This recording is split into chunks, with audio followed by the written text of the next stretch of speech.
Mendimi i Këshillit të Prokurorëve Publik për zgjedhjen e prokurorit të ri shtetëror, në të cilën listë janë 4 emra, ka mbërritur në qeveri, por mbetet e paqartë nëse dhe kush do të kaloj filtrin qeveritar dhe nëse nesër në mbledhjen e qeverisë do të kaloj kandidati favorit i qeverisë për pasues të Kocevskit dhe do të dërgohet në kuvend.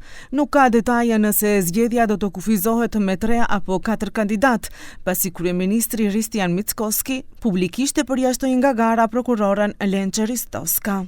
Ju informojmë se mendimi nga Këshilli i Prokurorëve Publik ka mbërritur pasi formalisht dhe juridikisht të kaloj procedurat përkatëse dhe të shqyrtohet në mbledhje qeveritare.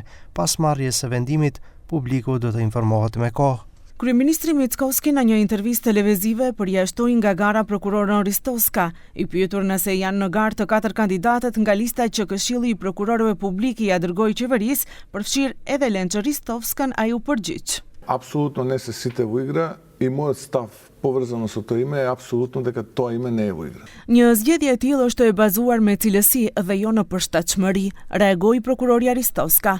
Antarët e Këshillit të Prokurorëve Publik, përveç për Ristovskën, dhanë mendim pozitiv edhe për ushtruesen aktuale të detyrës së prokurores shtetërore publike Anita Topalova Isajlovska, më pas për prokurorën Lidia Rajčević dhe për gjyqtarin Nenad Savevski.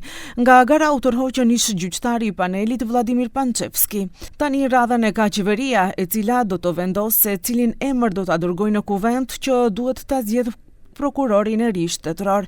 Ai duhet të pasojë Lupço Kocevskin, i cili në dhjetor dha dorëheqje të parovokueshme. Për zgjedhjen në kuvend nevojiten shumicë prej 61 deputetësh.